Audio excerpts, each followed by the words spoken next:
Clean करने का काम करते हैं लाइसोसोम्स। तो ये vesicular structures, vesicle like structures होते हैं, सैक लाइक स्ट्रक्चर्स होते हैं जो कि साइटोप्लाज्म के अंदर पाए जाते हैं। ठीक है ना, क्वेश्चन था लाइसोसोम के बारे में। और अब हम इसके स्ट्रक्चर्स के बारे में बात कर लेते हैं। सो लाइसोसोम का अगर हम स्ट्रक्चर देखें तो lysosomes they are tiny small globular structures evenly scattered in the cytoplasm, यानी कि सेल के साइटोप्लाज्मिक मैट्रिक्स के अंदर ये छोटे स्मॉल ग्लोबुलर यानी कि sac like globular like structures के रूप में जगह जगह पर इधर उधर साइटोप्लाज्म में स्कैटर्ड पाए जाते हैं, बिखरे हुए होते हैं, और जो कि किससे बने होते हैं, they are bounded by a single lipoprotein membrane. और इनके जो ये जो ग्लोबुलर स्ट्रक्चर है लाइसोसोम, इनकी जो मेम्ब्रेन होती है वो लाइपोप्रोटीन की बनी हुई सिंगल लेयर की लाइपोप्रोटीन मेम्ब्रेन से ये घिरे हुए होते हैं।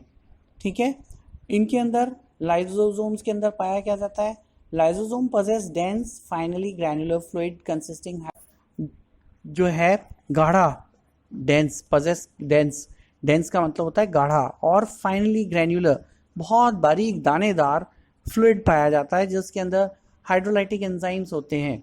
ये hydrolytic enzymes they are capable of digesting most of the organic matter, यानी इन हाइड्रोलाइटिक एंजाइम्स की जो पावर होती है वो बहुत इमेंस होती है, और ये किसी भी प्रकार के ऑर्गेनिक मैटर को, यानी कि जो रासायनिक पदार्थ है उसको क्या करने में सक्षम है, डाइजेस्ट करने में या उसका ब्रेकडाउन करने में सक्षम होते हैं। इसलिए हम लाइसोसोम्स को, ये सेल्स की क्या कहलाते हैं, डिस्पोजल यूनिट्स कहलाते हैं। गार्बेज क्लीनिंग, जैसे कि गार्बेज को क्लीन करते हैं जो चीज़, जैसे इस तरह से ये भी सेल का गार्बेज क्लीनिंग काम करते हैं। इस तरह से ये क्या काम करते हैं, they remove the foreign bodies, they remove toxic molecules, they remove the debris, or they remove the breakdown and worn out cell and cell organelles। यानी कि इनका मुख्य कार्य क्या है कि जो भी डिस्पोजेबल मटेरियल है उसको डाइजेस्ट करके रिमूव कर देना। अब उसके अंदर कुछ फॉरेन बॉडीज हैं, टॉक्सिक सब्सटेंसेस हैं। फॉरेन बॉडीज मतलब कुछ बैक्टीरिया आ गए, कोई बैक्टीरिया आ गए सेल के अंदर, उनको फॉरेन बॉडीज़ को रिमूव करना जो कि अनवांटेड सब्सटेंसेस हैं सेल्स के लिए, उनको डिस्ट्रॉय करना। देन टॉक्सिक सब्सटेंसेस, जैसे कि कोई केमिकल किसी ने लिया है, सपोज कोई मेडिसिन ली है तो उसके वो टॉक्सिक सब्सटेंसेस होते हैं, उनको, उन मॉलिक्यूल्स को डिस्ट्रॉय करना। देन डेब्रिस मीन्स जो वॉर्न आउट सेल ऑर्गेनील्स हैं या जिनकी लाइफ स्पैन पूरा हो चुका है, सेल ऑर्गेनील्स का, डेड सेल ऑर्गेनील्स हैं, उनको क्लीन करना, उनको डाइजेस्ट करके। इसके अलावा कुछ ब्रेक डाउन करने हैं सेल्स के पार्ट्स का, या सेल के पार्ट हैं उनको डाइजेस्ट करके नष्ट करना या सेल को क्लीन करना। इस तरह से बेसिक फंक्शन लाइसोसोम का होता है। ये सब कार्य ये इस प्रकार से कर पाते हैं क्योंकि इनके पास ये जो पावरफुल हाइड्रोलाइटिक एंजाइम्स हमने अभी देखा, इसकी प्रेजेंस के कारण। और these hydrolytic enzymes they are so capable that if they are released in the cytoplasm, they can even digest the entire cell. So therefore they are called as the suicidal bags also. So they help in intracellular digestion of the food particles, यानी ये जो हैं cell के अंदर food particle हैं, cell के अंदर food particles को, इंट्रासेलुलर मतलब विद इन द सेल के अंदर फूड पार्टिकल जो होते हैं उनको डाइजेस्ट करने में मदद करते हैं।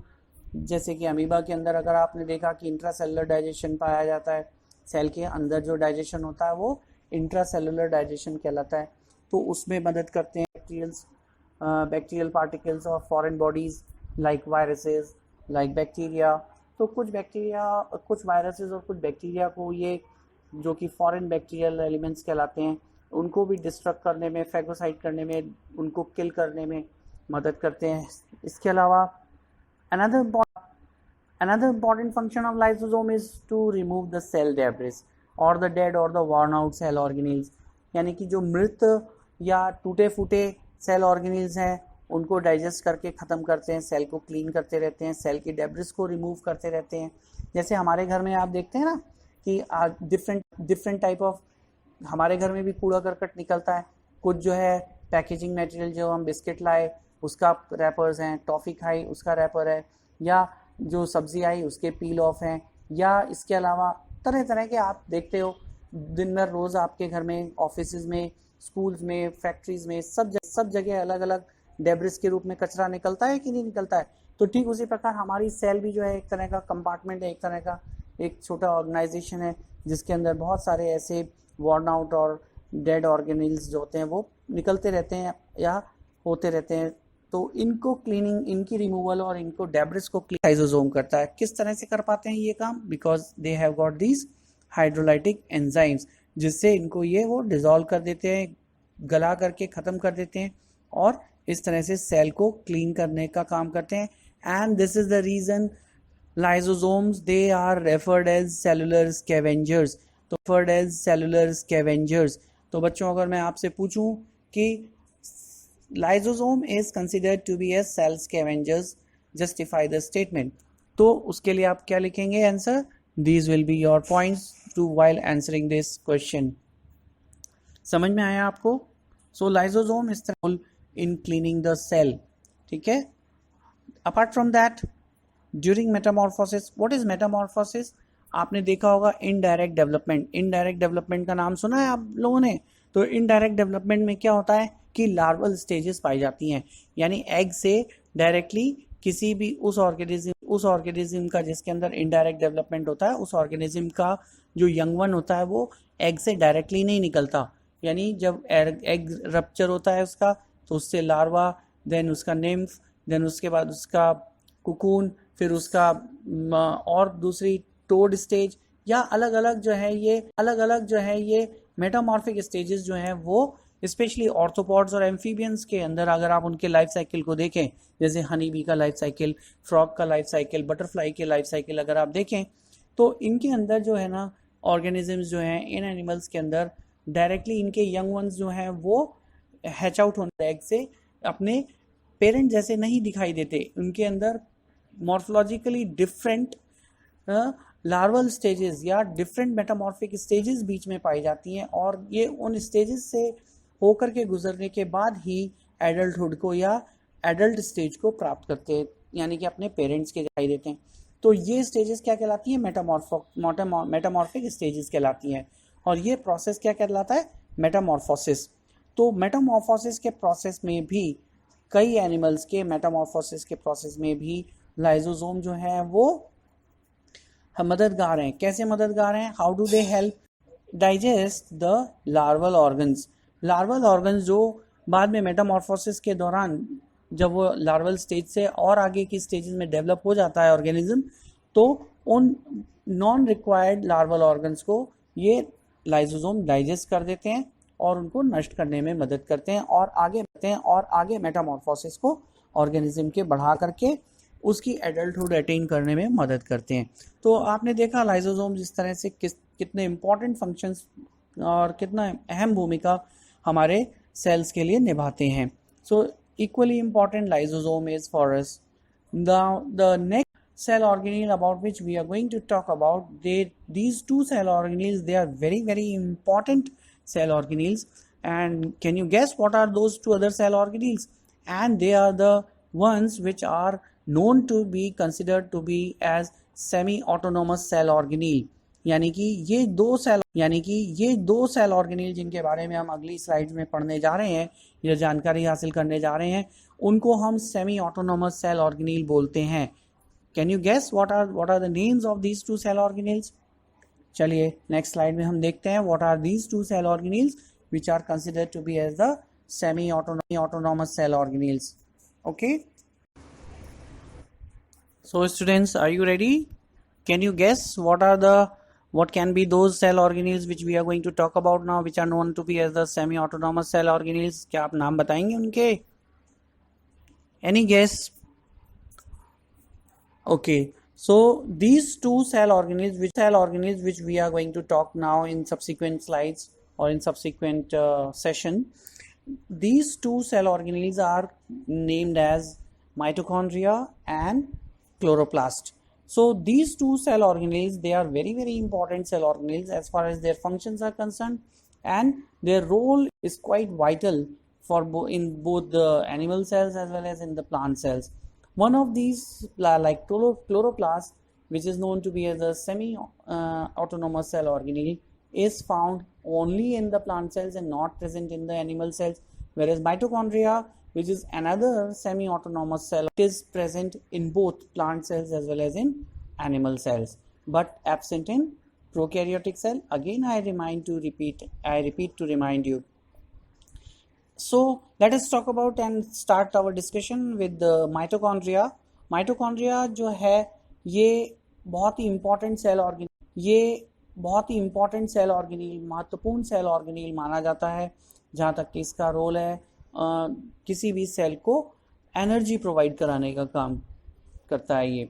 So therefore mitochondria becomes very important cell organelle for each and every eukaryotic है. ये स्मॉल सॉसर मतलब तस्तरी के आकार के या रॉड शेप, कैप्सूल शेप के आकार के, पेन के शेप के आकार के या सॉसर के शेप के आकार के स्ट्रक्चर्स होते हैं जो हमें इलेक्ट्रॉन माइक्रोस्कोप से देखने को साइटोप्लाज्म में मिलते हैं.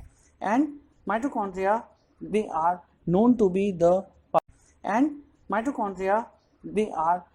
B the power house of the cell. इनको हम सेल का पावर हाउस बोलते हैं. अब आपको पता है पावर हाउस क्या काम करता है. पावर हाउस से हमें इलेक्ट्रिसिटी मिलती है ना, इलेक्ट्रिक पावर हाउस होता है जिस तरह से, उसी तरह cell. Now mitochondria you will find they are associated with the cellular respiration and thus they are the source of energy. यानी ये सेलुलर रेस्पिरेशन में भाग लेते हैं या उससे जुड़े होते हैं, सेलुलर रेस्पिरेशन में भाग लेते हैं और एनर्जी प्रोड्यूस करने का काम करते हैं.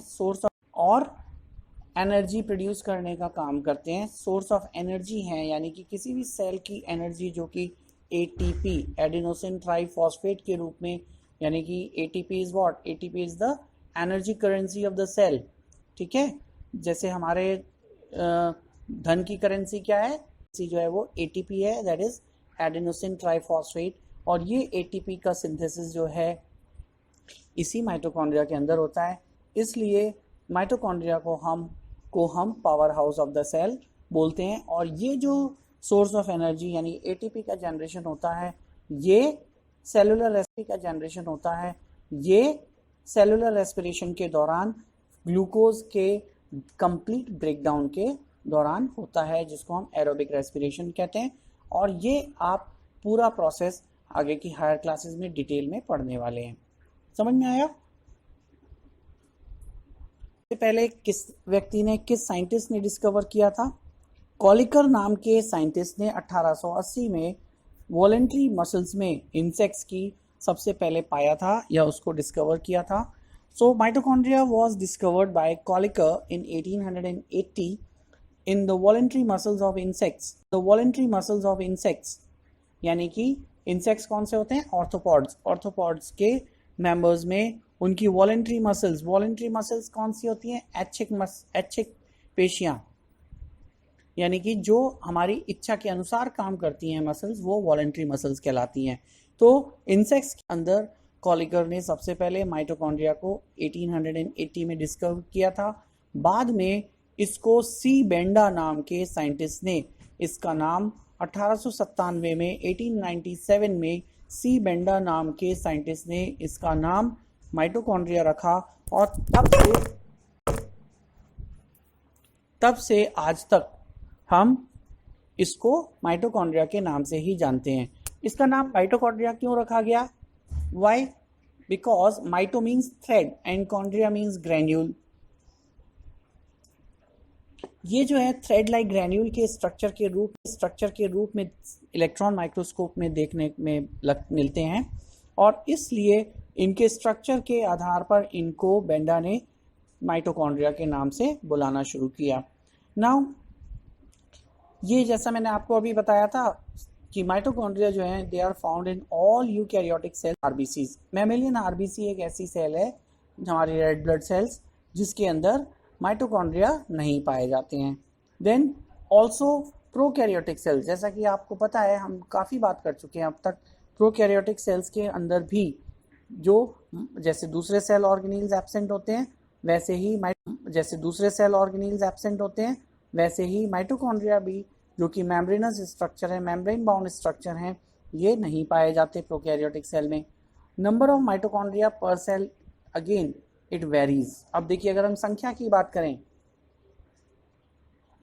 अगर आप पूछें मुझसे कि कौन सी सेल कितना ज़्यादा मेटाबॉलिकली एक्टिव है, अगर कोई सेल की एक्टिविटी, मेटाबॉलिक एक्टिविटी ज़्यादा है तो उसके अंदर माइटोकॉन्ड्रिया की संख्या ज़्यादा भी पाई जा सकती है, 5 लाख तक पाई जा सकती है। और जैसे कि ईस्ट सेल, जिसके अंदर मेटाबॉलिक एक्टिविटीज़ बहुत ना के बराबर है, बहुत कम मेटाबॉलिक एक्टिविटीज़ हो रही हैं, बहुत ना के बराबर है, बहुत कम मेटाबॉलिक एक्टिविटीज़ हो रही हैं, उसके अंदर एज लेस एज 1 एक माइटोकॉन्ड्रिया भी पाया जा सकता है। तो इस तरह से हम देखते हैं कि माइटोकॉन्ड्रिया की संख्या पर सेल एक लंबे उसमें there is a great variance in the number of mitochondria which are found in cell to cell.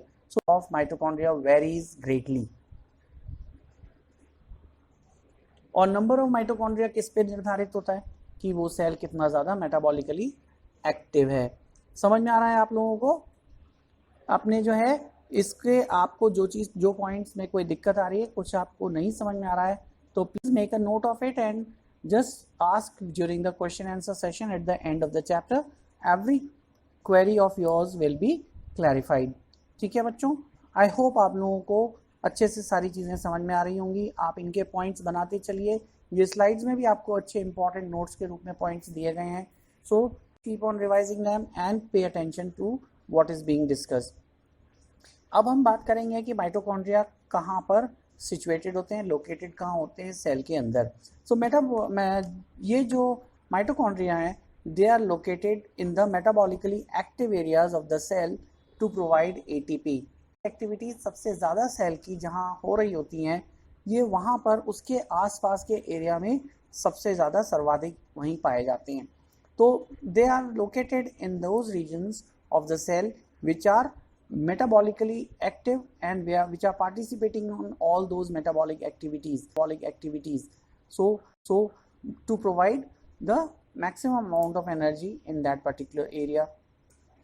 Now why these mitochondria considered as the semi autonomous cell organelle? देखिए, ये चीज़ मैंने, ये प्रश्न आपको पहले भी किया था, या आपको मैंने ये बताया भी था कि माइटोकॉन्ड्रिया को हम सेमी ऑटोनॉमस सेल ऑर्गेनील बोलते हैं। ऐसा क्यों? क्योंकि देखिए, मेटाबॉलिकली जो सेमी ऑटोनॉमस सेल ऑर्गेनील का क्या मतलब होता है कि ये जो सेल ऑर्गेनील माइटोकॉन्ड्रिया है, ये अपने कुछ प्रोटीन्स जो हैं अपने आप बना सकने में सक्षम होते हैं। उसका कारण there own proteins, because mitochondria has got their own DNA, ribosomes and enzymes which are essential for protein synthesis which are required by the mitochondria. तो ये ऐसा सेल ऑर्गेनील है जो कि मेम्ब्रेन बाउंड होता है। Membrane bound means the mitochondria is enclosed by double membrane. It is a double membrane bound structure, the outer membrane as well as the inner membrane. तो दो मेम्ब्रेन्स का बना हुआ या दो मेम्ब्रेन से घिरा हुआ ये सेमी ऑटोनॉमस सेल ऑर्गेनील माइटोकॉन्ड्रिया होता है, जिसके अंदर मैट्रिक्स भरा हुआ होता है। और इस फ्लूइड मैट्रिक्स के अंदर क्या पाए जाते हैं? There are DNA, there is a ribosomes और एंजाइम्स भी पाए जाते हैं। तो you can see that in this mitochondria, in the fluid matrix, there are DNA, ribosomes and enzymes are present, makes this cell organelle as semi autonomous cell organelle. देखिए, protein synthesis के लिए क्या चीज़ ज़रूरी होती है? एक DNA जो है वो mRNA को सिंथेसाइज करता है, और वो mRNA जिस पे DNA के टेम्पलेट स्ट्रैंड की लैंग्वेज, कॉम्प्लीमेंट्री लैंग्वेज ट्रांसक्राइब होती है, वो mRNA राइबोसोम से जाकर के जुड़ जाता है, और वहाँ पर ट्रांसलेशन के प्रोसेस से और एंजाइम्स की मदद से क्या होता है? प्रोटीन जो कि डिज़ायर्ड प्रोटीन होता है या जिसकी लैंग्वेज ट्रांसक्राइब हुई है, उस प्रोटीन की सिंथेसिस होती है। तो अब ये सारी उसके मैट्रिक्स के अंदर खुद ही मौजूद होती हैं, तो वहाँ पर अपनी ज़रूरत के जो भी प्रोटीन्स होते हैं वो माइटोकॉन्ड्रिया अपने आप खुद ही बना लेता है। तो इस कारणवश, and this is the reason that why mitochondria is referred to as semi autonomous cell organelle. यही कारण है कि हम माइटोकॉन्ड्रिया को सेमी माइटोकॉन्ड्रिया को सेमी ऑटोनॉमस सेल ऑर्गेनेल बोलते हैं। And this is how it is और mitochondria is capable of synthesizing their own proteins and enzymes. तो इस तरह से हम देखते हैं कि इतनी सारी चीज़ें उनके फ्लूइड मैट्रिक्स में होने के कारण माइटोकॉन्ड्रिया अपने ज़रूरत खुद ही बना लेता है। इसके अलावा अब हमने बात की थी कि माइटोकॉन्ड्रिया के अंदर दो मेम्ब्रेन्स पाई जाती हैं, आउटर मेम्ब्रेन और इनर मेम्ब्रेन। तो आउटर मेम्ब्रेन कैसे दिखाई देती है? Outer membrane has smooth porous proteins, यानी कि छिद्रदार, यानी जैसे छेद ऐसे छिद्र युक्त सरफेस जो है आउटर मेम्ब्रेन इसकी स्मूथ होने के साथ साथ छिद्र युक्त होती है, पोरस होती है। जैसे मटका देखा है आपने, मटके की सरफेस कैसी होती है? स्मूथ भी होती है और पोरस भी होती है, ठीक है ना। तो ठीक उसी प्रकार माइटोकॉन्ड्रिया की भी आउटर सरफेस जो है वो स्मूथ होने के साथ साथ पोरस प्रोटीन्स की बनी होती है। And it forms channels for the passage of molecules through it. और इन पोरस प्रोटीन्स के थ्रू चैनल्स बने हुए होते हैं जिससे कुछ मॉलिक्यूल जो हैं वो अक्रॉस दीज चैनल्स वो मूव कर सकें या पास हो सकते हैं। मेम्ब्रेन इनर मेम्ब्रेन कहलाती है, अंदर की तरफ जो होती है। So inner membrane is semi permeable that produces infoldings called as cristae. तो जो इनर मेम्ब्रेन होती है वो सेमी परमिएबल होती है और अंदर की तरफ उंगलियों की तरह, जैसे अपने हाथ की उंगलियां होती हैं उस तरह से ये इनफोल्डिंग्स दिए हुए होती हैं, इनफोल्डेड होती है मेम्ब्रेन अंदर की तरफ। और इनफोल्डिंग्स का क्या कारण है, हाउ डू दे हेल्प, ये अपन अभी जब आगे स्ट्रक्चर पढ़ेंगे तो उसके बारे में अपन और बात करते हैं। तो इन फिंगर्स लाइक इनफोल्डिंग्स को, जो कि किसका एक्सटेंशन होती है? Inner membrane of the mitochondria का सेमी परमिएबल मेम्ब्रेन का एक्सटेंशंस होती हैं। इनको हम क्रिस्टी बोलते हैं। these infoldings are called as cristae.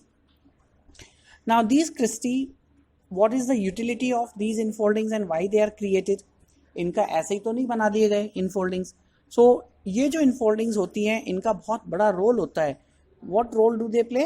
Cristae greatly increases the inner surface area for ATP synthesis to hold various enzymes which occurs at F1 particles। यानी Christie के अंदर इनर सरफेस एरिया को बढ़ाने में मदद करता है। क्रिस्टी जो है, ये जो इनफोल्डिंग्स होती हैं ये सरफेस एरिया को बहुत अधिक संख्या में बढ़ा देती हैं और जो कि बहुत सारे अलग अलग वेरियस एंजाइम्स को होल्ड करने में मदद करता है, उनको इकट्ठा करने में मदद करता है। एंड ये इसके अलावा ये एंजाइम्स कहाँ पाए जाते हैं? These enzymes they are found at F1 particles. तो F1 पार्टिकल्स जो हैं ये सारी मैकेनिज्म जब आप रेस्पिरेशन पढ़ेंगे अगले साल 11th क्लास में, तब आपको हायर क्लासेस में इसका डिटेल स्ट्रक्चर के बारे में हम बात करेंगे कि इनर मेम्ब्रेन क्रिस्टी जो है उसका कैसा स्ट्रक्चर होता है and what where these F1 particles are found. But अभी आप इतना स्ट्रक्चर इतना समझ लीजिए कि इनर मेम्ब्रेन जो है हाईली इनफोल्डेड होती है सरफेस एरिया के लिए एटीपी सिंथेसिस के, और इस तरह से greater amount of ATP is produced because of this increased surface area, large surface area, because enzymes are present and F1 particles are also present. Then cristae and the inner membrane bear minute regularly spaced tennis racket shaped F1 particles or oxysomes। तो जैसा मैंने आपको अभी F1 particles के बारे में बताया, तो क्रिस्टी और जो इनर मेम्ब्रेन होती है, यानी कि inner membrane is obviously the cristae only, ये regularly space tennis racket shape के F1 पार्टिकल्स पाए जाते हैं जिनको हम ऑक्सीजोम्स बोलते हैं, ठीक है। इस रैकेट शेप के ये क्या करते हैं?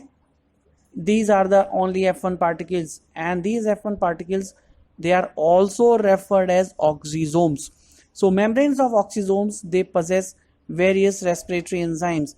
और इन ऑक्सीजोम्स के अंदर या F1 पार्टिकल्स के अंदर, जैसा अभी हमने ऊपर बात की, सारे मेम्ब्रेन्स जो ऑक्सीजोम्स की होते हैं उसके अंदर बहुत सारे रेस्पिरेटरी एंजाइम्स पाए जाते हैं। तो होप आप लोगों को ये स्ट्रक्चर समझ में आया होगा।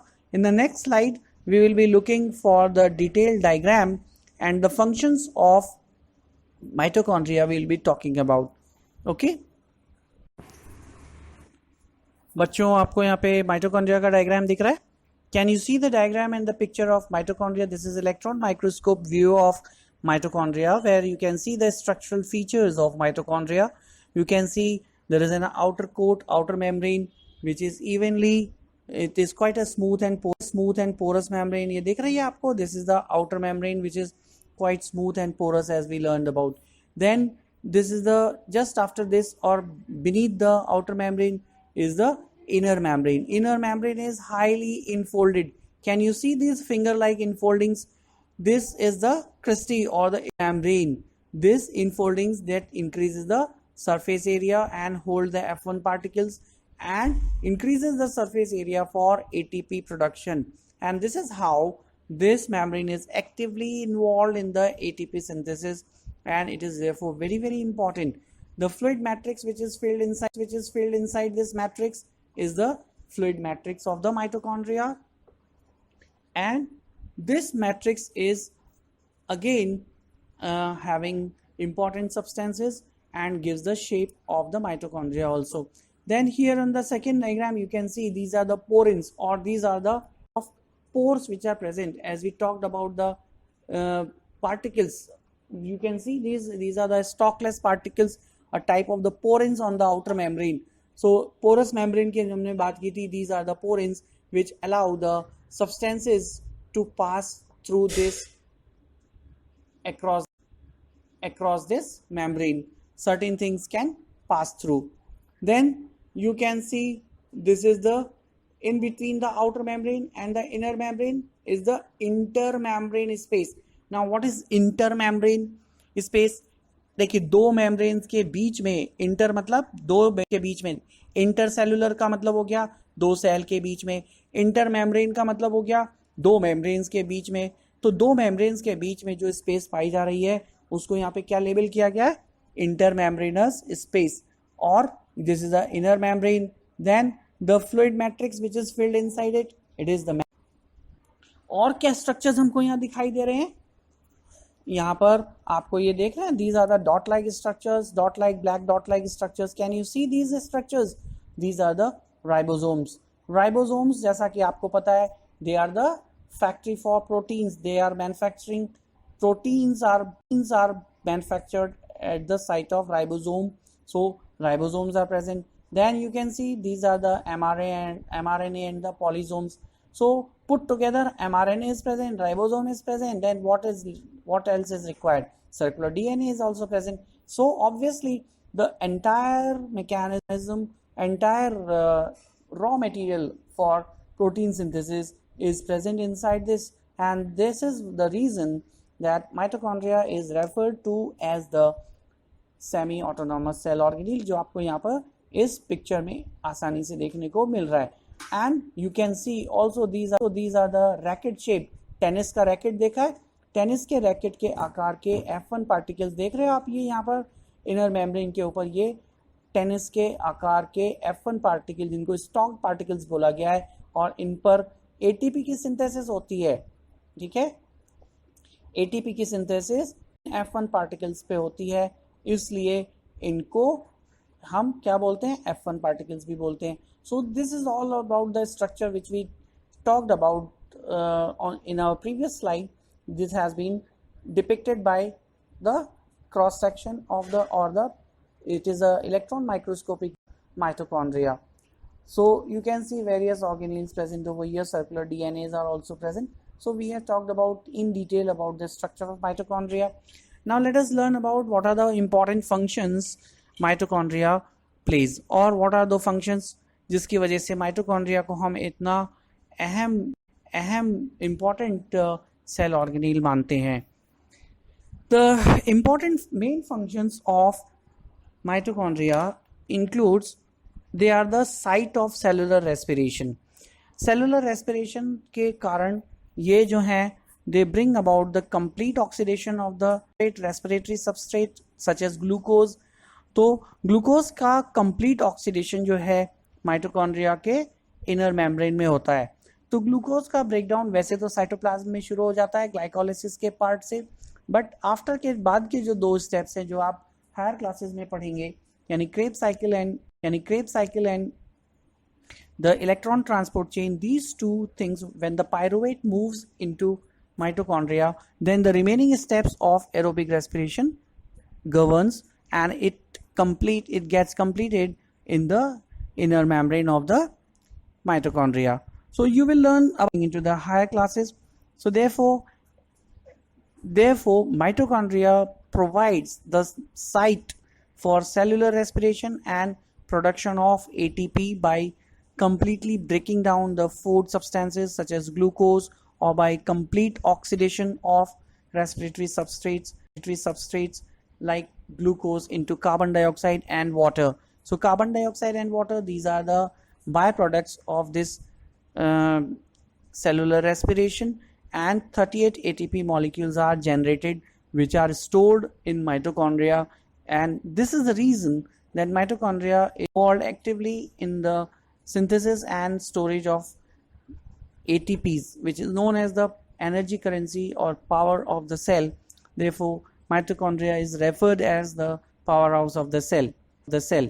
क्लियर. कई दफे इसको क्वेश्चन में आप लोगों से ऐसे भी पूछा जाता है, name the cell organelle and describe its structure and function of which, name the cell organelle which is known as cell of the cell and describe its structure and function.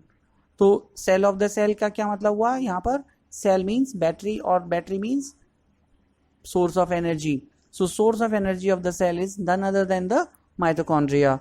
याद रहेगा? Good. Now intermediate products of cellular respiration are used in the formation of steroids. अब जो cellular respiration के दौरान बीच में और जो दूसरे intermediate products बनते हैं वो steroids के formation में, cytochromes के formation में, chlorophyll etc के formation में cell जो है इसको use में ले लेती है. Then mitochondria, they are basically also the site of biosynthesis of amino acids. बहुत सारे amino acids की biosynthesis में भी mitochondria बहुत important role play करते हैं. And also mitochondria are the site of thermogenesis. Thermogenesis means production of heat. So thermogenesis में भी mitochondria plays a important role. Now we are going to talk about another important cell organelle which is present only and only in green plants. They are plastids. They are present only in eukaryotic cells of plants and are not found in animal cells at all.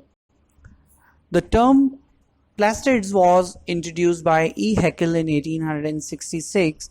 There was a scientist named E. Haeckel who used this term plastids for the first time. And plastids are again semi-autonomous cell organelles which have their own DNA and ribosomes, and again they are the only another cell organelle which has double membrane envelope.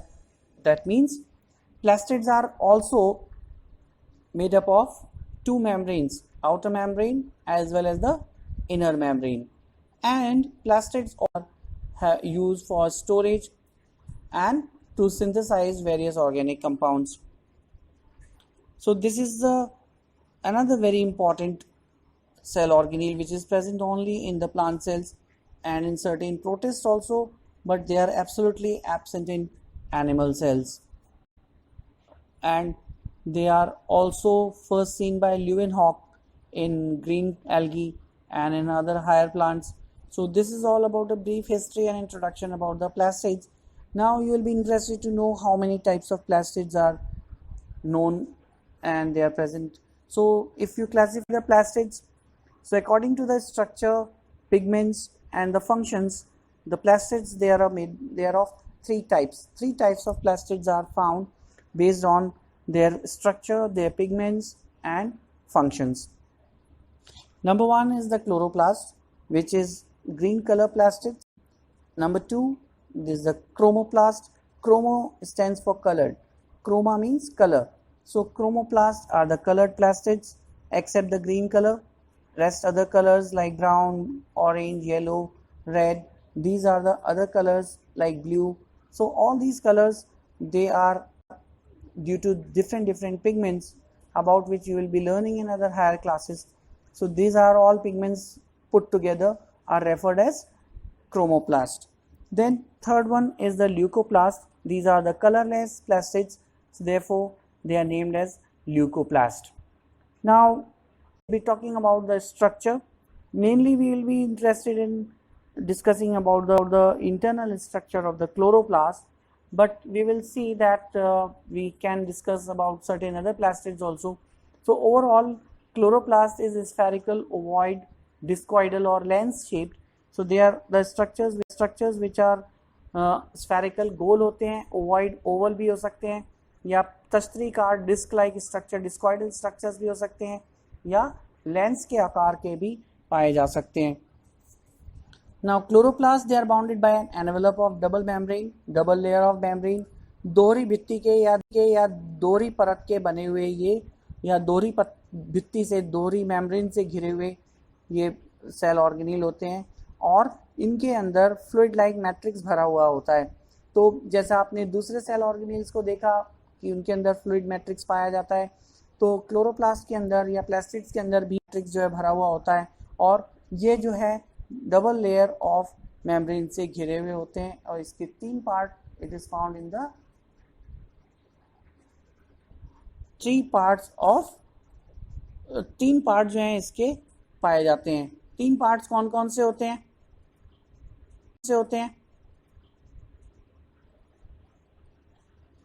What are those 3 parts?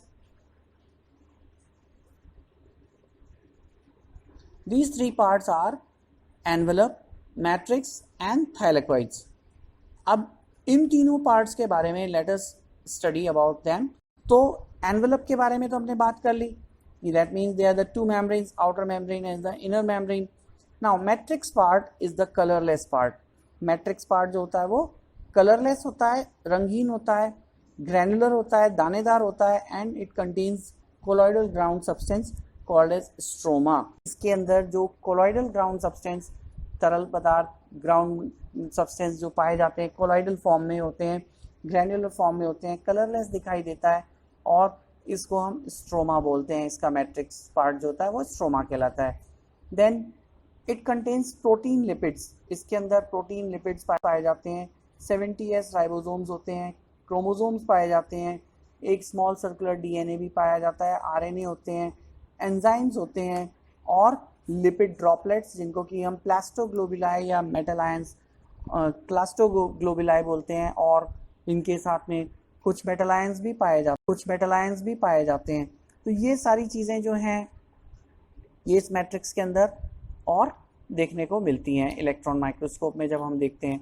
So inside matrix there are a series of parallel membranes, sheets found lamellae forming a number of oval closed sets को known as the parallel membrane. जैसी sheets, जैसे आप एक plate के ऊपर दूसरी plate या एक कॉइन के ऊपर दूसरा कॉइन और इस तरह से कॉइन्स की स्टैकिंग कर देते हैं, तो एक कॉइन जो है जिस तरह का स्ट्रक्चर एक कॉइन दिखता है उस तरह के स्ट्रक्चर्स दिखाई देते हैं जो कि मेम्ब्रेनस शीट लाइक स्ट्रक्चर्स होते हैं. ये आप पैरेलल एक दूसरे के ऊपर लगे हुए पाए जाते हैं, और ओवल क्लोज सेक्स होते हैं, और एक यूनिट को हम उसकी थैलेकॉइड बोलते हैं. तो थैलेकॉइड जो होते हैं वो बेसिकली क्लोरोप्लास्ट की स्ट्रक्चरल और फंक्शनल यूनिट कहलाते हैं. स्ट्रक्चरल यूनिट क्योंकि ये थैलेकॉइड जो स्टैकिंग हो जाती है पर एक के ऊपर एक ग्रुप में एक बंच के रूप में जब एक दूसरे के ऊपर स्टैक ओवर हो जाते हैं तो ये ग्रेना बनाते हैं. अभी हम इसका स्ट्रक्चर आगे देखेंगे, then you will see that what grana is. So basically thylakoids therefore they are called as the structural and functional unit of chloroplast. और यही थैलेकॉइड्स हैं बेसिकली लाइट रिएक्शंस में भाग लेते हैं actively, and they contain requirements of the light reactions. Therefore, these thylakoids, they are chiefly involved in light reactions. Light reactions क्या होते हैं? That you will learn in non-cyclic, cyclic photophosphorylation and all that when you will be coming class 11. So we will be dealing about this, all cyclic and non-cyclic photophosphorylation, and how do these thylakoids outer and inner membrane. Thylakoids की भी 2 membranes होती हैं, outer membrane and inner membrane, और उनके बीच में lumen में थैलेकॉइड्स के और मेम्ब्रेन्स में किस तरह से ये साइक्लिक और नॉन साइक्लिक फोटोफिन के प्रोसेस से किस तरह से एटीपी की सिंथेसिस होती है, और किस तरह से यहाँ पे क्लोरोफिल और ये carotenoids, plastoquinones, plastocyanin, these all electron receptors, they are basically called as the electron receptors, और ये किस तरह से रोल प्ले करते हैं साइक्लिक और नॉन साइक्लिक फोटोफॉस्फोराइलेशन में, और इसके द्वारा फोटोसिंथेसिस से स्टार्च का प्रोडक्शन होता है। तो थैलेकॉइड्स इस तरह से एक स्ट्रक्चर और फंक्शनल यूनिट होते हैं क्लोरोप्लास्ट की। इसके बारे में और आगे हम डिटेल में आगे की क्लासेस में पढ़ेंगे, ठीक है। जैसे हम अभी बात कर रहे थे बेटा आपसे क्लोरोप्लास्ट स्ट्रक्चर्स के बारे में, तो यहाँ पे ये डायग्राम आपको जो दिखाई दे रहा है, can you see this? Again chloroplast is also known as the semi autonomous cell organelle. क्यों? क्योंकि इसके अंदर भी आप क्या देख रहे हो, यहाँ पर there is a single circular DNA, then you have got ribosomes and also mRNA is available. Then you can see what else you see over here apart from chloroplast, DNA and ribosomes. These are the stacking of the thylakoids. Can you see this stacking of the thylakoids? And they are constituting the unit called as the grana. बोला गया है grana, and these are the lumen. Then you can see the two granum, they are joined together by stroma lamellae, and the matrix part is the fluid matrix which is filled up, which contains ribosomes also and plastoquinone also, and these are the where the dark reactions occur. So stroma जो है ये इसका matrix, fluid matrix part होता है, granular होता है, colourless होता है, जो अभी हमने पिछली स्लाइड में पढ़ा था, और ये साइट होती है डार्क रिएक्शंस की। सो आप इसके बारे में भी हम जब नेक्स्ट चैप्टर में 11th क्लास में पढ़ेंगे तो we will talk about in detail about the light reactions and dark reactions which are taking place in thylakoid and in stroma respectively. इसके अलावा हम यहाँ पर और क्या देख रहे हैं, यहाँ पर आप देख सकते हैं ग्रैनम देख सकते हैं, थाइलेकॉइड की stacking that is called as the granum, और एक यूनिट जो ग्रैनम की होती है वो एक थाइलेकॉइड कहलाती है। Again thylakoid is a double membranous structure, outer membrane and inner membrane, and also you can see the chloroplast itself has got, it is a double membranous membrane bound structure which has got two membranes covering, inner membrane and the outer membrane. So outer or inner, these are enclosing the stroma and other parts, other structures which are found inside the fluid matrix, including the plastoquinone, ribosomes, chloroplast DNA, granum, and then stroma lamellae, and all these things, they are found inside, enclosed inside these two membranes, the outer membrane and the inner membrane. So thylakoids are superimposed like a pile of coins to form a granum. तो granum जो है वो एक तरह से अगर आप देखें तो जैसे सिक्के के ऊपर सिक्के रख के आप एक 10 सिक्कों की ढेरी बना देते हैं, तो ये 10 सिक्कों की ढेरी जो है वो क्या कहलाएगी, ग्रैनम कहलाएगी। और एक कॉइन जो है इस ढेरी का या इस स्टैकिंग का, that will be comparable to thylakoid. तो एक थाइलेकॉइड एक कॉइन के बराबर कंपेरेबल है, और इस तरह से अगर आपने 10 कॉइन्स को एक के ऊपर एक रख दिया है तो वो जो बनने वाला स्ट्रक्चर होगा वो क्या कहलाएगा, ग्रैनम कहलाएगा। So thylakoid is the site of light reaction and it takes actively part in the photosynthesis, whereas stroma is the site for dark reaction. Stroma के अंदर डार्क रिएक्शंस होते हैं। यहाँ डार्क रिएक्शंस का ये मतलब नहीं है कि ये रिएक्शंस अंधेरे में होती हैं ना, इसका ये मतलब है जो इंटरमीडिएट बने हैं वो उनसे स्टार्च का फॉर्मेशन या कार्बोहाइड्रेट्स की सिंथेसिस जो है उस दौरान हो सकती है जब लाइट मौजूद नहीं है या अंधेरा हो गया है, तब भी वो रिएक्शंस हो सकती हैं। इसका ये ज़रूरी नहीं है कि वहाँ पर, यानी इन डार्क रिएक्शंस में के जो स्टेप्स हैं उनके लिए लाइट का प्रेजेंट होना आवश्यक नहीं है, यूँ समझ सकते हैं आप। इसके अलावा जो दूसरा यहाँ पर एक क्लासिफिकेशन टाइप्स ऑफ प्लास्टिड्स का दिखाया गया है स्लाइड में, आप ये देख सकते हैं, these are the elaioplast which are crystalline prolamellar bodies precursor of the chlorophyll. ये जो इलायोप्लास्ट होते हैं ये क्लोरोफिल का प्रिकर्सर यानी कि पूर्व अवस्था होते हैं, और ये प्रोलैमेलर बॉडीज, क्रिस्टलाइन बॉडीज के रूप में दिखाई देते हैं। क्रोमोप्लास्ट, ये पिगमेंट्स जो होते हैं ये सिंथेसिस और स्टोरेज का काम करते हैं, they are the coloured pigments. Then chloroplast जो होते हैं, जिसका कि आपने ऊपर अभी स्ट्रक्चर देखा, इसके अलावा लिपिड सिंथेसिस में भाग लेते हैं। देन ल्यूकोप्लास्ट क्या काम करते हैं, leucoplast they synthesize fatty acids and amino acids. Then amyloplast, they are basically storage organs for starch and sugars. They starch and sugars which are produced during photosynthesis. Then elaioplast, Elaioplasts, they store the lipids and oils. So they are basically the storage organs for the lipids and oils. Then proteinoplasts, basically these are the sites of enzymes or protein activity. So this was the brief introduction about the types of plastids which are found in various plants. Now we are coming to the function. So what functions plastids they have got? Functions में अगर हम देखें तो plastid जो हैं ये sunlight को trap करने का काम करते हैं. सनलाइट यानी कि सन की जो रेडिएंट एनर्जी करते हैं, ट्रैप करते हैं और उसको यानी कि लाइट एनर्जी को केमिकल एनर्जी में ट्रांसफॉर्म करके उनसे कार्बोहाइड्रेट्स बनाने का कार्य करते हैं, जिसके दौरान वो वाटर और कार्बन डाइऑक्साइड को as a raw material use में लेते हैं. कार्बन डाइऑक्साइड कहाँ से आती है? थ्रू स्टोमेटा एयर से एब्जॉर्ब करते हैं प्लांट्स ऑस्मोसिस या डिफ्यूजन के प्रोसेस से, और वाटर को ऑस्मोसिस के प्रोसेस से रूट्स के द्वारा प्लांट्स एब्जॉर्ब करते हैं. और इस तरह से फोटोसिंथेसिस की प्रक्रिया के दौरान जो स्टार्च का सिंथेसिस होता है, कार्बोहाइड्रेट्स का सिंथेसिस होता है, उसके द्वारा प्लांट्स अपना भोजन बनाते हैं. तो हमने देखा यहाँ पर कि जो रॉ मटेरियल्स यूज हो रहे हैं वो क्या है? Carbon dioxide and water. So इसलिए chloroplast they are called as the kitchen of cell. इनको हम सेल की भोजनशाला बोलते हैं या किचन ऑफ द सेल बोलते हैं, जहाँ पर फोटोसिंथेसिस की प्रक्रिया होती है. और ये पूरा चैप्टर आप फोटोसिंथेसिस का अगले साल 11वीं क्लास में पढ़ेंगे. अब फोटोसिंथेसिस के अलावा और दूसरा इम्पॉर्टेंट प्लास्टिड क्या परफॉर्म करते हैं?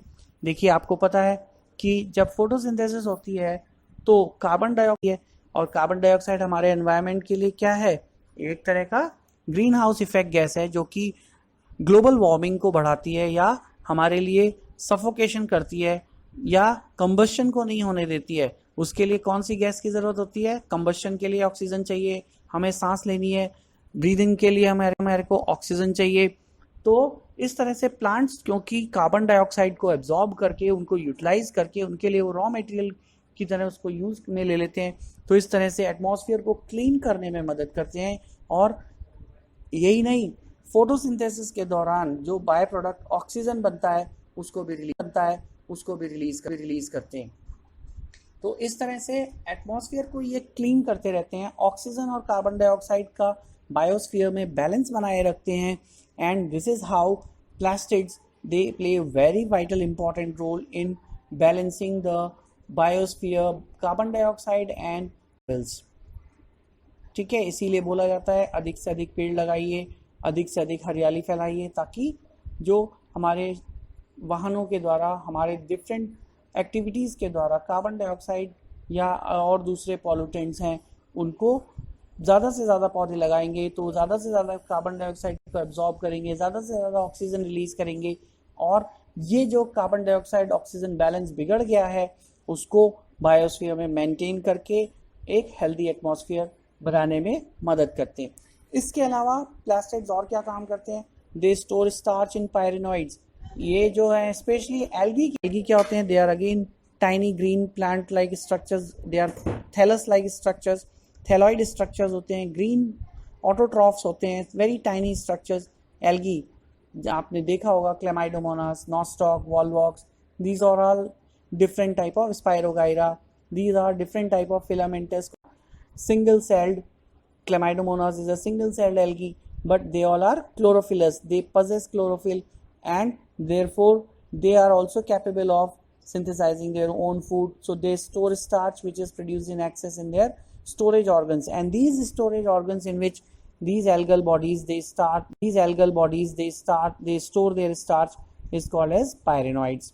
So I hope you might have learned a lot about these structures and functions of plastids, and you must have found it quite useful.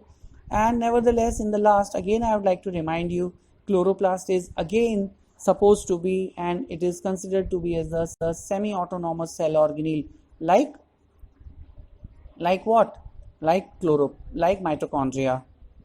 Okay, hope it would have been a great learning for you. So we shall proceed now to another cell organelle, which is again playing a very, very important and vital role for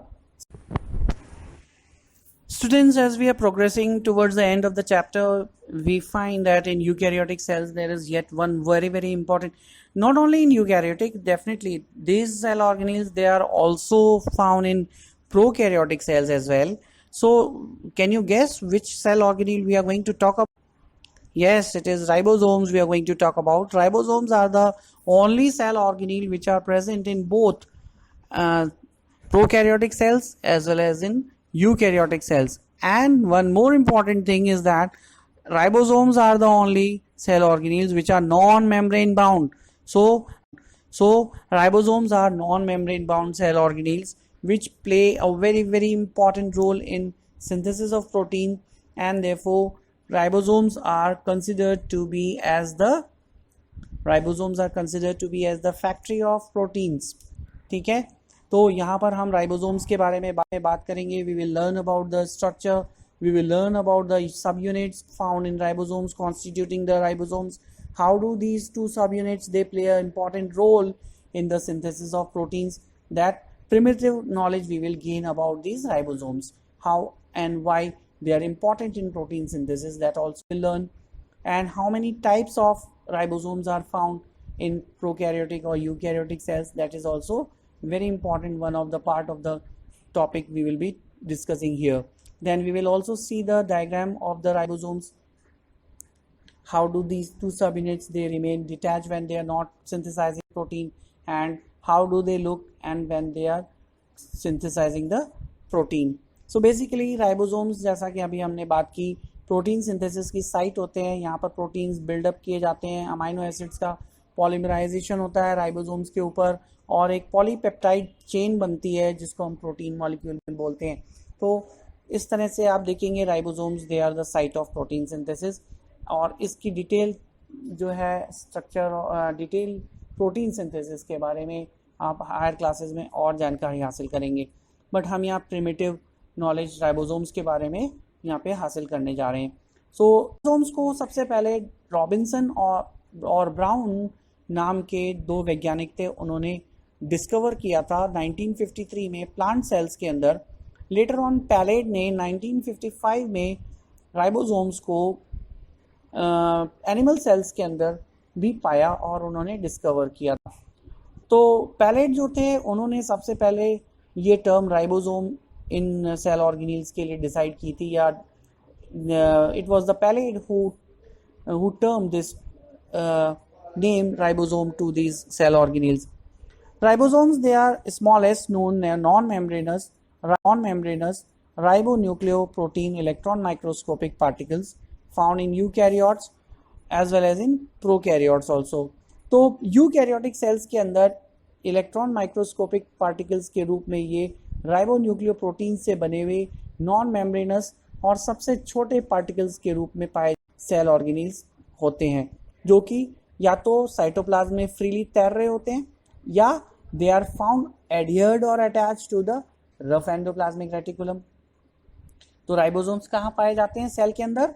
या तो freely cytoplasm में तैरते हुए पाए जाएंगे, और या rough endoplasmic reticulum ने जो देखा था, जो कि outer cell membrane of the nucleus से जुड़े होते हैं, उनके ऊपर एडहियर्ड होते हैं, और इन्हीं की प्रेजेंस के कारण endoplasmic reticulum rough endoplasmic reticulum कहलाता है. So in prokaryotes they are present freely in the cytoplasm. अब देखिए, क्योंकि प्रोकैरियोट्स के अंदर क्या नहीं पाया जाता, एंडोप्लाज्मिक रेटिकुलम नहीं पाया जाता, तो वहां कैसे उसके ऊपर रहेंगे एडहियर? तो प्रोकैरियोट सेल्स के अंदर ये राइबोसोम्स जो हैं साइटोप्लाज्म के अंदर इवनली स्कैटर्ड होते हैं, इधर उधर फैले हुए होते हैं, तैरते रहते हैं, और they are the site of protein synthesis. परंतु चाहे प्रोकैरियोटिक हो, दोनों के अंदर ribosomes they play a very important role of synthesis of different types of proteins. अब कौन सी प्रोटीन बननी है उसकी इंफॉर्मेशन मैसेंजर आरएनए के ऊपर होती है, एम्बेडेड ट्रांसक्राइब की हुई होती है, जो कि प्रोसेस ट्रांसक्रिप्शन का कहलाता है. इसके बारे में जानकारी आप जब डिटेल में ट्रांसक्रिप्शन और ट्रांसलेशन पढ़ेंगे, प्रोटीन सिंथेसिस पढ़ेंगे, then we will be talking much more about this. इसके अलावा ribosomes they are found in prokaryotes as well as eukaryotes. जैसा भी हमने देखा, केवल यही एक ऐसे सेल ऑर्गेनेल हैं जो दोनों सेल्स के अंदर और यूकैरियोटिक सेल्स के अंदर दोनों में पाए जाते हैं, और किसके अंदर नहीं पाए जाते वो भी जानना हमारे लिए ज़रूरी है। तो राइबोसोम्स जो हैं वो मैच्योर आरबीसीज के अंदर और स्पर्म सेल्स के अंदर एब्सेंट होते हैं, यानी कि just make a note of it that mature RBCs and sperms they do not contain ribosomes. Is this clear? याद रहेगा हमें, ठीक है ना, इसको याद रखना है कि ये मैच्योर आरबीसीज में और स्पर्म्स में नहीं पाए जाते, बट ये non membranous structures ribosomes prokaryotic cell और यूकैरियोटिक सेल दोनों में पाए जाते हैं। अब हम बात करेंगे कितने तरह के राइबोसोम्स हो सकते हैं। जब प्रोकैरियोटिक सेल्स में भी पाए जा रहे हैं, यूकैरियोटिक सेल्स में भी पाए जा रहे हैं, तो कुछ डिफरेंस होना भी चाहिए ना। तो दोनों में कुछ डिफरेंस भी होता है, यस। इनके सेडिमेंटेशन रेट्स में डिफरेंस होता है।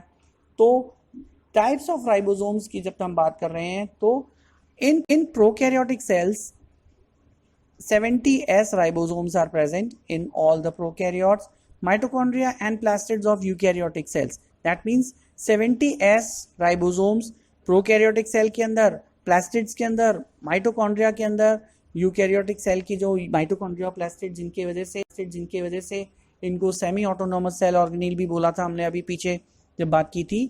याद है या नहीं? भूल गए?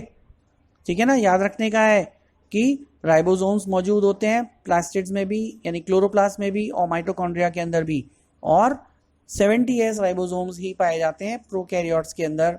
जबकि अच्छा, तो 70s राइबोसोम्स के अंदर एक लार्जर सब यूनिट होती है जो 50s की होती है, और एक स्मॉलर सब यूनिट होती है 30s की। अभी इसके अगली स्लाइड में आप, नेक्स्ट स्लाइड में आप इसके स्ट्रक्चर को भी देखेंगे, जहाँ पे आपको क्लियर हो जाएगा कि लार्जर सब यूनिट क्या होती है और स्मॉलर सब यूनिट क्या होती है। इसके अलावा जब हम यूकैरियोटिक सेल की बात करते हैं, उनके अंदर पाए जाने वाले राइबोसोम्स थोड़े बड़े होते हैं, 80s राइबोसोम्स पाए जाते हैं। एस यहाँ पर स्वेडबर्ग यूनिट को डिनोट करता है, और ये सेडिमेंटेशन रेट होती है 70s and 80s, these are the sedimentation rates of these ribosomes, जिसको स्वेडबर्ग नाम के वैज्ञानिक ने डिस्कवर किया था और इनके सेडिमेंटेशन को ऑब्जर्व किया था, और उन्हीं साइंटिस्ट के नाम के आधार पर इनके आगे जो एस लगाया जाता है वो स्वेडबर्ग यूनिट उनके ऑनर में, उनके नाम के लिए लगाई जाती है। तो 80s राइबोसोम्स जो हैं वो यूकैरियोटिक के अंदर पाए जाते हैं, and these 80s ribosomes they are made up of larger sub unit of 60s and smaller sub unit is made up of 40s, put together they are 80s। And इसी तरह से जो 70s राइबोसोम्स के अंदर larger sub unit is made up of 50s and smaller subunit is made up of 30s. Now we will be talking about the functions of ribosomes. वैसे हम बहुत बात कर चुके हैं राइबोसोम्स के फंक्शन की पहले भी, but let us quickly recapitulate the functions of ribosomes. Ribosomes are the site of protein synthesis and therefore they are called as the protein factories of the cell.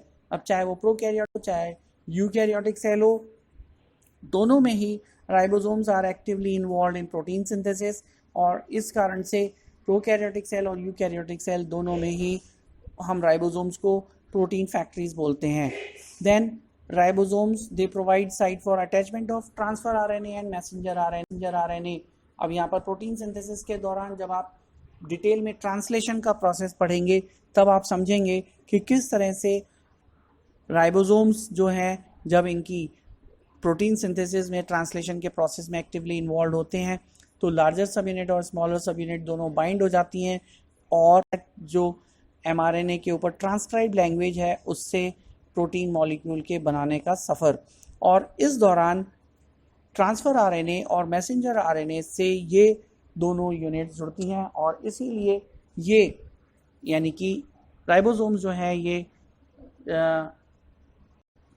mRNA को और transfer RNA को bind होने के लिए site provide कराते हैं, या उनके लिए एक्टिव बाइंडिंग साइट्स इनके ऊपर प्रेजेंट होती हैं। Yet another cell organelle we are going to talk about now is the vacuole. So vacuoles basically अच्छा, इससे पहले हम vacuoles के बारे में बात करें, let us talk about the diagram. There was no space actually on the back slide, so I have placed this picture of ribosome over here. You can see this is the larger subunit. So if you take any, whether 70s ribosome or 80s ribosome, so say let us assume in case of 70s ribosome this is the larger subunit, and this is the smaller subunit. So in case of 70s ribosome, we talked about the larger sub 50s, and the size of the smaller subunit was the 30s. So you can see these are the two subunits which get attached like this, and in between there is a mRNA which slides. So this complete ribosomal unit slides over the messenger RNA, and this is how they provide the binding site. See, on this we'll be talking about the translation. You will be learning about the active processes of the translation actually. So you will find that these are the largest subunit of the ribosome has got transfer RNA binding sites, whereas the small subunit, it has got the site for binding of with the binding to mRNA. So mRNA and transfer RNA binding sites are present on these smaller and larger subunits, and therefore as a whole ribosome provides transfer RNA and messenger RNA binding sites, and thereby they govern the process of translation and complete the process of protein synthesis. Now we are going to talk about the another cell organelle which is found in both plant cells as well as animal cells.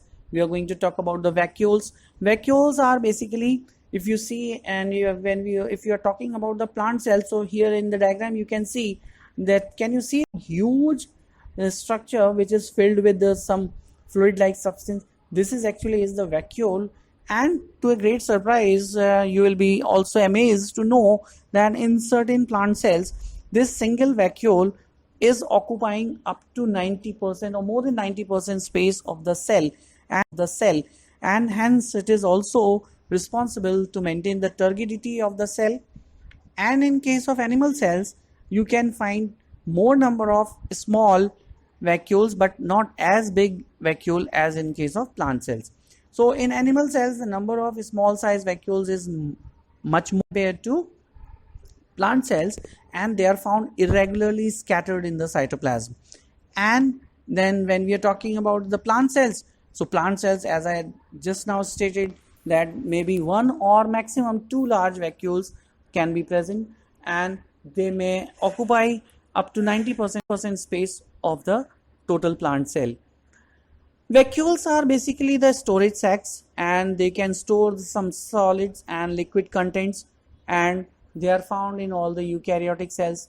तो vacuoles जो हैं ये ज़्यादातर eukaryotic cells में ही पाए जाते हैं, prokaryote में vacuoles are absent.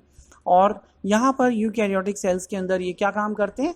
They are the storage sacs. Storage sacs means जैसे हम बोरे के अंदर गेहूं के अंदर रखते हैं, चीनी रखते हैं, तो दे आर द स्टोरेज सैक्स ना. थैले के अंदर हम सब्जी लेके आते हैं, तो ऑल दीज आर व्हाट?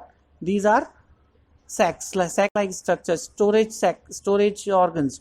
तो इस तरह से वैक्यूल्स भी सेल के सॉलिड और लिक्विड कंटेंट्स को स्टोर करने का काम करते हैं, और इनका मैंने आपको स्पेस बता ही दिया कितना ऑक्यूपाई करते हैं.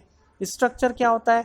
जो इनकी मेम्ब्रेन होती है एक सिंगल लेयर की बनी हुई होती है जो कि सेमी परमेबल होती है, और जो मटेरियल जिसकी बनी होती है उसका नाम टोनोप्लास्ट होता है. तो सिंगल लेयर टोनोप्लास्ट की मेम्ब्रेन से बने हुए वैक्यूल्स होते हैं, और ये टोनोप्लास्ट की बनी हुई सिंगल लेयर्ड मेम्ब्रेन जो होती है ये सेमी परमेबल मेम्ब्रेन की तरह काम करती है. So it is a semi permeable membrane that means it can allow the entry and exit of certain selected substances, clear, through in and out of the vacuole. Then cell sap, which is called as the liquid filled inside the central vacuole. अब ये आप देख रहे हैं इस picture के अंदर भी आपको इस सेल सैप का लेबलिंग भी किया हुआ है, तरल पदार्थ जैसा भरा हुआ दिखाई दे रहा है इस बॉल लाइक स्ट्रक्चर में जिसको हमने वैक्यूल बोला है. तो इस वैक्यूल के अंदर पूरे बॉल लाइक वैक्यूल जो दिखाई दे रहा है आपको इस पिक्चर में, इसके अंदर आपको ये फ्लूइड लाइक सब्सटेंस जो भरा हुआ दिखाई दे रहा है उसको हम सेल सैप बोलते हैं. और यही सेल सैप जो है सेल को एक शेप प्रोवाइड करने में मदद करता है, उसको टारगेट रखने में, फुला के रखने में मदद करता है. ठीक है ना. इसके फंक्शंस भी अब हम बात करेंगे. तो vacuole cell sap exerts turgor pressure. That means turgor pressure exert करने के कारण it keeps the cell turgid, फुला करके रखता है सेल को. जैसे बलून, अगर उसके अंदर हवा भरी हुई है तो वो पूरा टारगेट रहेगा, नहीं तो वो फ्लैसिड हो जाएगा. ठीक है ना. तो उसी तरह से सेल को भी फुला करके रखने में, सेल को हेल्दी रखने में, सेल को टाइट टर्गर प्रेशर बना करके रखने में यानी टर्गर प्रेशर एक्सर्ट करती है, जिस कारण से सेल जो है वो टारगेट रहती है और एक हेल्दी सेल दिखाई देती है, अपने शेप में रहती है सेल। देन इसके अलावा वैक्यूल और क्या काम करते हैं? It stores water, nutrients and minerals. Cell के लिए जो इंपॉर्टेंट मिनरल्स होते हैं, सेल के लिए इंपॉर्टेंट न्यूट्रिएंट्स, और definitely as you know not only our cells but all the cells, they contain at least 70-78% is the water part, so water also stored in the vacuole. इसके अलावा vacuole और क्या काम करता है? Vacuole acts as dump house of excretory waste. जितना भी cell का एक्सक्रीटरी वेस्ट होता है उसको उसको स्टोर करता है, उसके लिए एक तरह का डंप हाउस होता है, जैसे डस्टबिन होता है हमारा घर का, ठीक है ना, उसके अंदर हम एक्सक्रीटरी वेस्ट, जो भी हमारे वेस्ट सब्सटेंसेस होते हैं उनको हम डंप करते रहते हैं, और अगले दिन फिर हम उसको when the van comes, you dump it into that, so it is being destroyed and discarded. तो इसी तरह से जो भी सेल का एक्सक्रीटरी वेस्ट होता है वो इस वैक्यूल के अंदर डंप कर दिया जाता है। Then vacuole also takes part in osmoregulation and excretion का भी हमने ऊपर पढ़ा।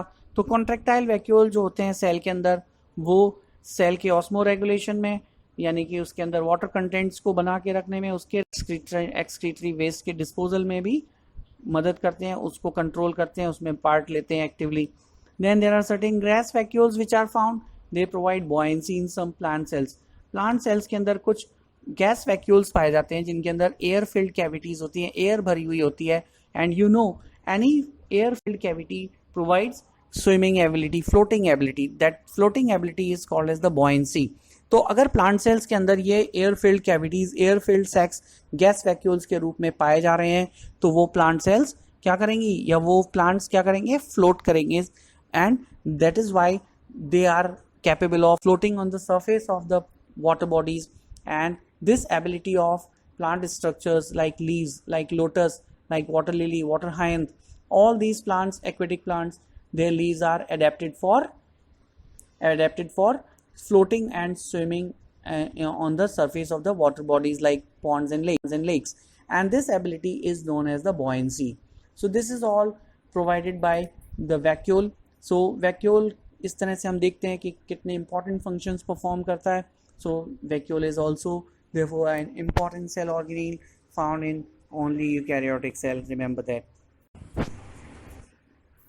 Now we are going to talk about the peroxisomes and centrosome. So peroxisomes was discovered by Rodin in liver cells as well as in the kidney cells. So Rodin नाम के वैज्ञानिक ने peroxisomes को लिवर के अंदर सबसे पहले पाया था या खोजा था, और they are present in the photosynthetic cells also. यानी ये जो हैं peroxisomes, ये फोटोसिंथेटिक सेल्स यानी प्लांट सेल्स के ग्रीन सेल्स के अंदर भी इनको हम देख सकते हैं।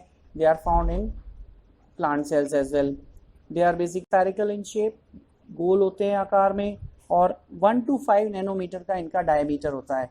तो दे आर टाइनी स्ट्रक्चर्स, बहुत छोटे स्ट्रक्चर्स होते हैं, 1 to 5 नैनोमीटर डायमीटर के स्फेरिकल राउंड शेप के स्ट्रक्चर्स होते हैं पेरोक्सिसोम्स, और इनके अंदर दो तरह के एंजाइम्स पाए जाते हैं। Peroxisomes, they contain two types of enzymes which are quite useful in degrading certain substances. First one is oxidase. Oxidases enzyme जो पाया जाता है वो क्या करता है? ऑर्गेनिक कंपाउंड्स को ऑक्सीडाइज करता है। दूसरा एंजाइम जो पाया जाता है वो है कैटलेज। दूसरा एंजाइम का क्या नाम है? कैटलेज। तो catalase enzyme it degrades the hydrogen peroxide H2O2, hydrogen peroxide कहलाता है, उसको डिग्रेड करने का काम करता है, जबकि ऑक्सीडेजेस जो हैं वो तमाम ऑर्गेनिक कंपाउंड्स को ऑक्सीडाइज करने में मदद करते हैं। So these are the two different enzymes we find in peroxisomes. Now we'll be talking about the functions of peroxisomes. Peroxisomes, they are involved in the formation and degradation of hydrogen peroxide. तो ये जो भी हमने enzymes देखे, तो ये जो peroxisomes होते हैं ये ऐसे एंजाइम्स के फॉर्मेशन में मदद करके द्वारा हम हाइड्रोजन पेरोक्साइड जो बनती है उसको डिग्रेड करने में मदद करते हैं। देन प्लांट्स के अंदर जो पेरोक्सिसोम्स पाए जाते हैं they are also involve in the photorespiration, वो फोटो रेस्पिरेशन के अंदर भी इन्वॉल्व होते हैं। So this is the main two functions of peroxisomes. Now, contrary, we will be also learning and talking about centrosomes also. Centrosomes, they are present only in the plant animal cells only. That means centrosome जो है वो केवल animal cells के अंदर ही पाए जाते हैं, plant cells के अंदर एब्सेंट होते हैं, and they are not surrounded by any membrane. जैसा हमने बाकी दूसरे ऑर्गेनिल्स के बारे में बात की कि they are membrane bound, membrane से घिरे हुए होते हैं, सिंगल लेयर, डबल लेयर. तो सेंट्रोसोम्स जो होते हैं उनके ऊपर कोई मेम्ब्रेन नहीं पाई जाती है, बल्कि they are consisting of two granules, दो ग्रैन्यूल्स के बने हुए होते हैं. सेंट्रियोल्स जो कि they are occurring in the pair. Centrioles जो हैं वो पेयर में, जोड़े में पाए जाते हैं, इसलिए इनको डिप्लोसोम बोलते हैं. डिप्लो मीन्स टू, तो डिप्लोसोम्स बोलते हैं इसलिए इनको. And they possess a whorl of 9 peripheral fibrils absent in centre. ये इसके चारों तरफ परिधि पर यानी कि पेरिफेरी के ऊपर 9 फाइब्रिल्स का, पेरिफेरल फाइब्रिल्स का वर्ल यानी कि एक सर्कल पाया जाता है 9 पेरिफेरल फाइब्रिल्स का, जो कि सेंटर में एब्सेंट होता है. सेंटर के अंदर फिर क्या पाया जाता है? सेंटर के अंदर in the centre of the centriole it contains rod shape proteinaceous. Centre के अंदर सेंट्रियोल के एक रॉड शेप प्रोटीनेशियस मास पाया जाता है जिसको हब बोलते हैं. And from this hub there arises 9 strands towards the peripheral triplet fibrils, radial fibrils और स्पोक्स. और यहाँ से 9 स्ट्रैंड्स, जैसे साइकिल की बीच में सेंटर में से साइकिल की वो तीलियां निकल रही होती हैं जो कि रिम तक जाती हैं, ठीक उसी प्रकार 9 स्ट्रैंड जो हैं ट्रिपलेट फाइब्रिल्स के निकल करके पेरिफेरल ट्रिपलेट फाइबर्स से जाकर के जुड़ते हैं इस हब से, और इनको हम रेडियल फाइबर्स या स्पोक्स बोलते हैं. तो ये था स्मॉल इंट्रोडक्शन सेंट्रोसोम के बारे में. फंक्शंस की अगर हम बात करें तो सेंट्रोसोम्स जो है एनिमल सेल्स के अंदर they help in the formation of asters during cell division in animal cells. Animal cells के अंदर सेल डिवीजन के दौरान ये एस्टर्स जो हैं ये क्या काम करते हैं? They form asters. ये सेल डिवीजन के दौरान आप जब मियोसिस माइटोसिस पढ़ेंगे तब आप इसके बारे में जानकारी हासिल करेंगे. और डिवाइडिंग प्लांट सेल्स के अंदर स्पिंडल जो है वो एनेस्ट्रल होता है, क्योंकि उसके अंदर सेंट्रोसोम पाए नहीं जाते हैं. तो प्लांट सेल्स के अंदर जो स्पिंडल फाइबर्स होते हैं उनमें एस्टर्स नहीं बनते हैं, इसलिए वो एनेस्ट्रल कहलाता है. डिस्टल सेंट्रियोल जो है स्पर्म्स में, स्पर्म का डिस्टल सेंट्रियोल जो है it give rise to axoneme of sperm tail. यानी स्पर्म्स के अंदर डिस्टल सेंट्रियोल जो है वो स्पर्म टेल का एक्सोनीम स्ट्रक्चर जो होता है उसको जन्म देता है, उसको बनाता है. इस तरह से sperm tail is important structure for the swimming of the sperms inside the vaginal tract and to reach to the site of fertilization. So this is how they help to strengthen the sperm tail also.